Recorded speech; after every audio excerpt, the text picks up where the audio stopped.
El viento se arrastra sobre las llanuras del sur de Mesopotamia, donde las aguas del Tigris y del Éufrates se enredaban y se separaban como serpientes antiguas que conocían secretos del origen. Allí, donde la tierra se volvía barro fértil, nació un pueblo que no heredó instrucciones de nadie. Un pueblo que aprendió desde cero a nombrar el mundo, a moldearlo, a organizar el caos, a registrar el tiempo, a dialogar con los dioses. Un pueblo que no recibió tradición, la inventó. Sumer, el primer laboratorio de lo humano. Allí, hace 7000 años, cuando la humanidad apenas aprendía a sembrar su destino, los sumerios levantaron ciudades que parecían tocar el cielo y murallas que marcaban el umbral entre los hombres y los dioses. Uruk, Ur, Kish, Eridu. Nombres que vibran como campanas oxidadas, lugares donde la arcilla se volvió escritura, los granos se volvieron impuestos y la cosecha se volvió cálculo.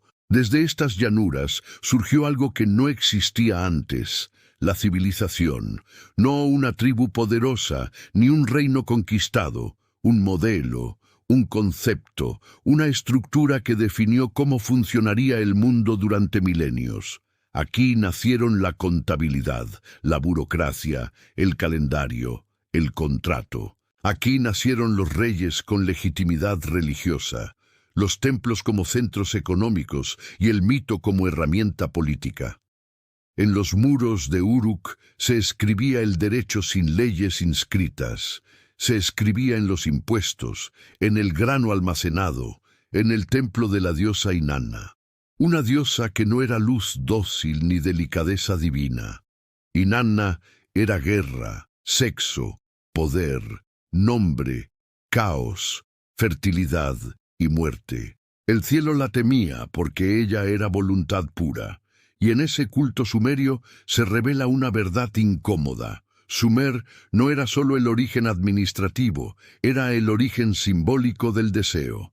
Las tablillas de arcilla, cuneiformes, incisas con punzón de caña sobre barro húmedo, eran el cuerpo escrito de una civilización que sabía que el mundo debía registrarse para existir. Para que una medida fuese verdadera, debía quedar impresa en arcilla.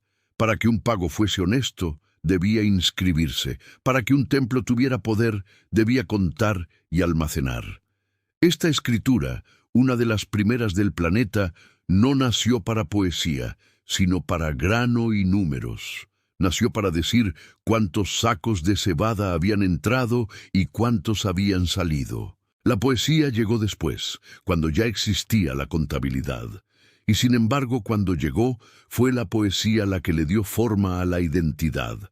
De esas tablillas surgió uno de los relatos más antiguos de la humanidad, la epopeya del rey Gilgamesh, el señor de Uruk, 2 tercios Dios, 1 tercio hombre, caminando entre la soberbia del poder y el miedo a la muerte. Gilgamesh lloró la muerte de su amigo Enkidu, y en esa lágrima se inventó el existencialismo. Gilgamesh buscó la inmortalidad cruzando montañas, mares y desiertos, y en ese viaje se inventó la literatura. En Sumer, un rey no era solo un gobernante, era un mediador entre humanos y cosmos.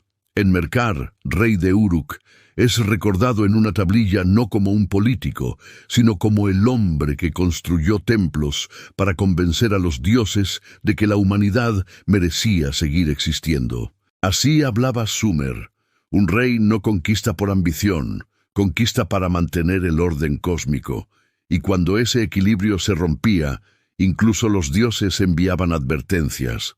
Una tablilla sumeria relata un diluvio antiguo, un agua violenta, un castigo universal y una salvación mínima.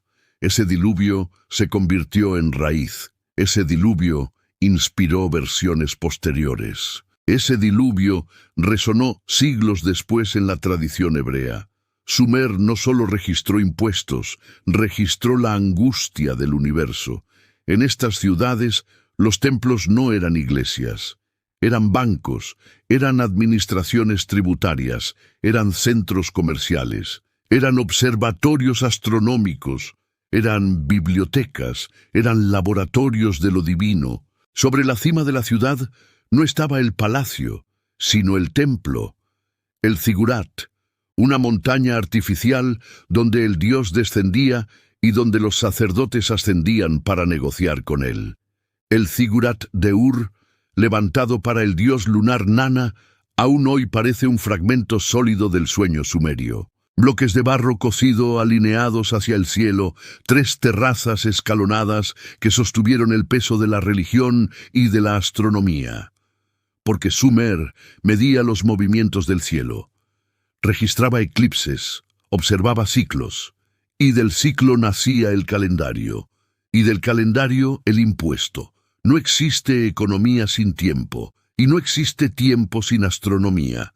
En Sumer, cada innovación tenía raíces múltiples. Una nueva técnica de canalización no era solo hidráulica, era política. Un mercado no era solo comercio, era estructura simbólica. Los sumerios no inventaron cosas sueltas, inventaron sistemas. Había ciudades-estado, Uruk, Ur, Eridu, Lagash, Nippur, todas independientes, todas con su dios patrono, todas con su templo central, y sin embargo el idioma era uno, una lengua aislada, sin familia conocida, un idioma que surgió y murió sin dejar descendencia. No sabemos de dónde vino la lengua sumeria, no sabemos qué pueblo la trajo, no sabemos si vinieron del sur del Golfo, o si emergieron desde las mismas tierras de Mesopotamia. Son civilización sin origen trazable, la primera humanidad compleja sin genealogía clara. Cuando los sumerios cultivaban, el suelo era barro mojado. Cuando drenaban, el suelo era barro controlado. Cuando escribían, el barro se volvía memoria.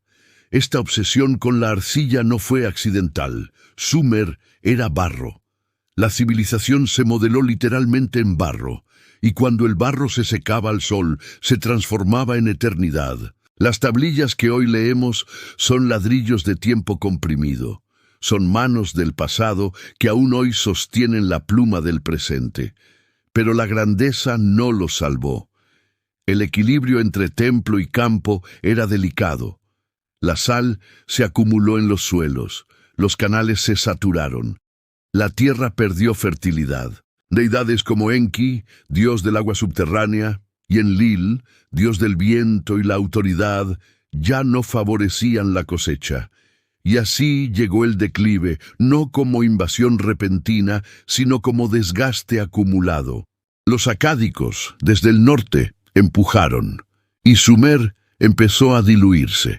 Su lengua sobrevivió como idioma de sacerdotes, como lengua sagrada, pero ya no como idioma cotidiano.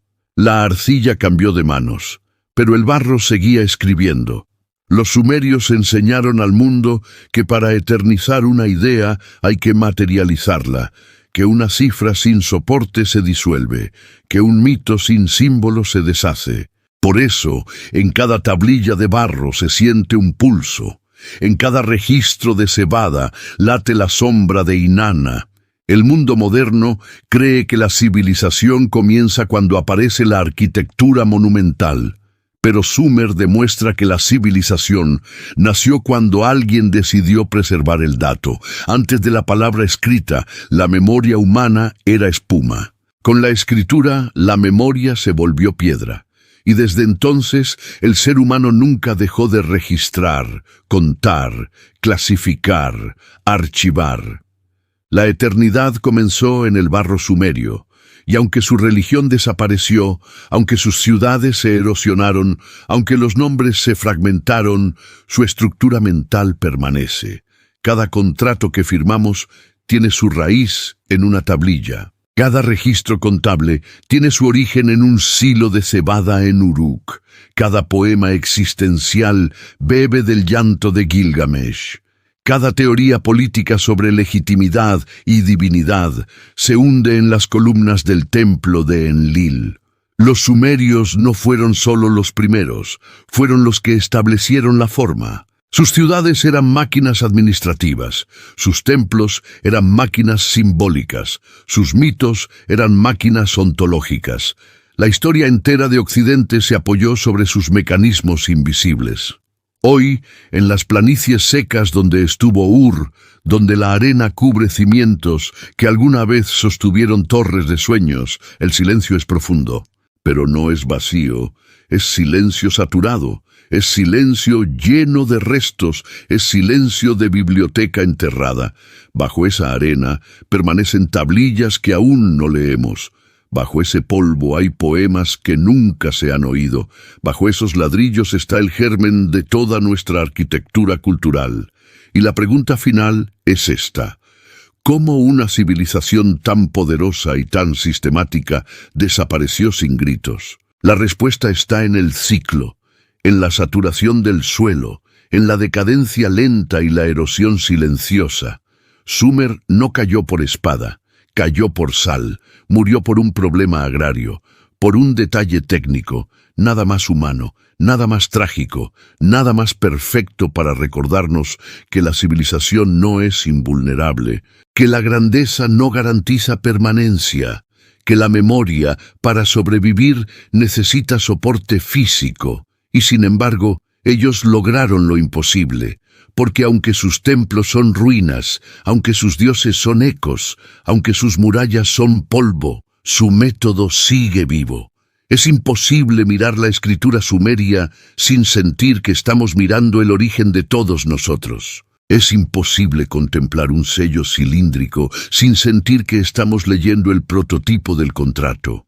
Es imposible leer a Gilgamesh sin sentir que estamos escuchando la primera voz que se preguntó si la vida tiene sentido.